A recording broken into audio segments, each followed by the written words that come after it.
Friends, we are great admirers of Tolstoy, Chekhov, Gathe, Maupassant, Saratchandra Chatterjee, etc., though we haven't read them in the original language, that is Russian, German, French, or Bengali. We have read the translations, yet we have become great fans of those writers. This became possible because of the translators, but for them, we would have been bereft of the great chunk of world literature.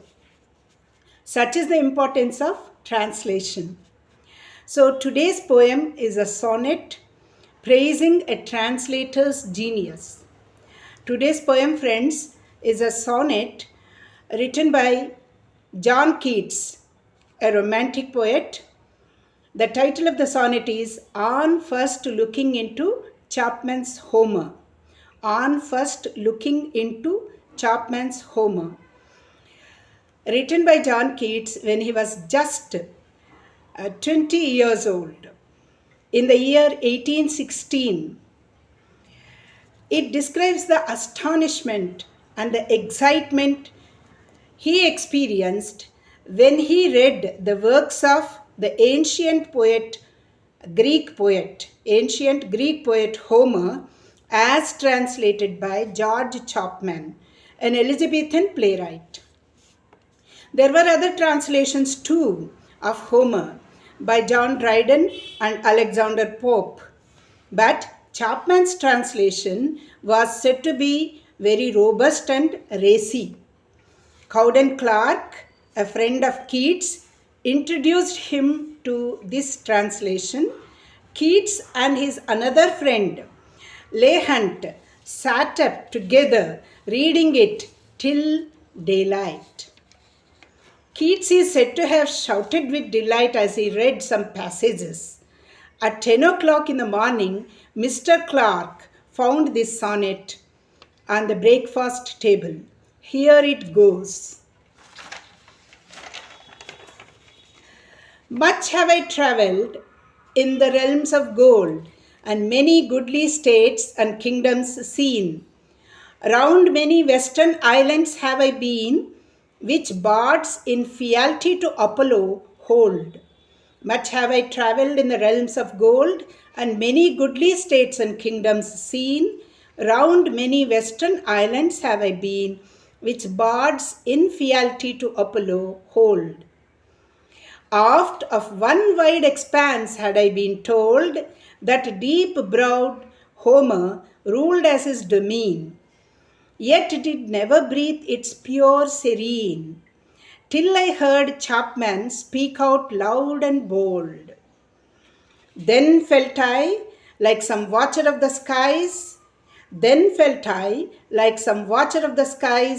a new planet swims into his ken, or like stout Cortez when with eagle eyes he stared at Pacific, and all his men looked at each other with a wild surmise, silent upon a peak in Darien.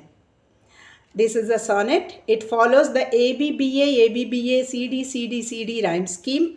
It's a Petrarchan sonnet divided into octave and sestet. First 8 lines are octave, next 6 lines are sestet. Let us study the first 4 lines. Much have I travelled in the realms of gold, and many goodly states and kingdoms seen. Round many western islands have I been, which bards in fealty to Apollo hold. Here, Keats says he has travelled much in the realms of gold. He has seen many great states and kingdoms too. He has been round many western islands. Now comes the 4th line, which conveys that the realms of gold is a metaphoric expression, metaphoric phrase. Keats had roamed widely in these areas, which poets hold in faithfulness to Apollo. Apollo is the god of poetry and literature.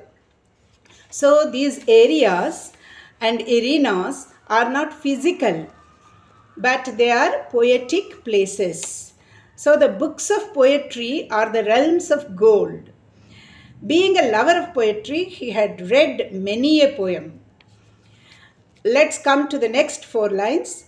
Aft of one wide expanse had I been told that deep-browed Homer ruled as his domain, yet did never breathe its pure serene, till I heard Chapman speak out loud and bold.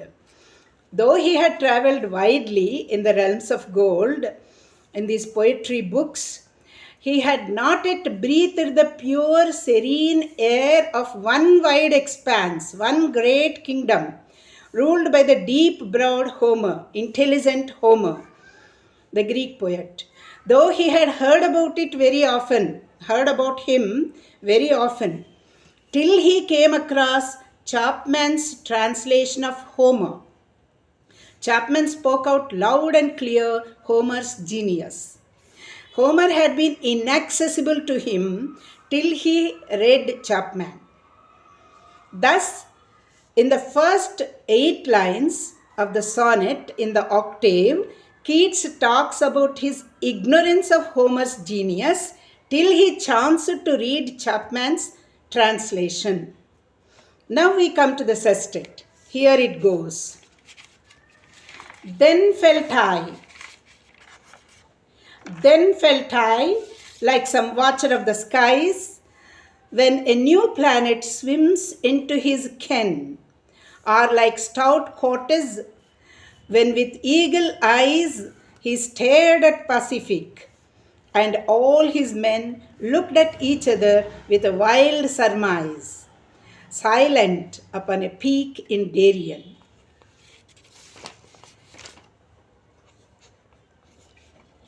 So, here begins the volta, a shift in the poet's train of thought, his thinking process. He gives 2 comparisons, 2 similes, to convey the rapture and wonderment he felt while reading Chapman's Homer. He felt like a sky watcher, a stargazer, when a new planet swims into his ken. Imagine a sky watcher or a stargazer looking into his telescope silently, waiting patiently. Suddenly, a new planet sails along into the purview of the telescope, into his ken. His joy knows no bounds. So felt Keats too. Such awesome experience it was. Such breathtaking view it was. In 1781, the planet Uranus was discovered by William Herschel with his telescope, and it was sensational news in those days. Keats uses a contemporary comparison to convey his feelings. Another marvelous simile follows. Are like stout Cortez when with eagle eyes he stared at Pacific, and all his men looked at each other with a wild surmise, silent upon a peak in Darien.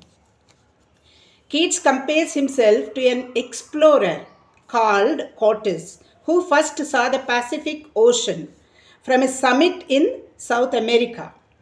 Such is his excitement about the newly landed realm of gold. Homer's epics are the newly landed realm of gold. He has stepped into this golden territory. Here, Keats appreciates Homer as well as Chapman more. As Cortez, awe-struck, awe-inspired Cortez went on gazing at Pacific, Keats too was in awe of Homer's genius. All the followers of Cortez looked at each other in wild surmise. They stood on the peak of Darien and exchanged puzzled glances in bewilderment as Cortez went on gazing at the Pacific Ocean and went on devouring the breathtaking sight. Stout Cortez, why? why the adjective stout? Stout Cortes suggests his fearlessness, his strength, and his perseverance. The Pacific is the largest and the deepest ocean on earth. So it is apt to compare Homer's works, Homer, the founding father of Western literature, to the Pacific Ocean.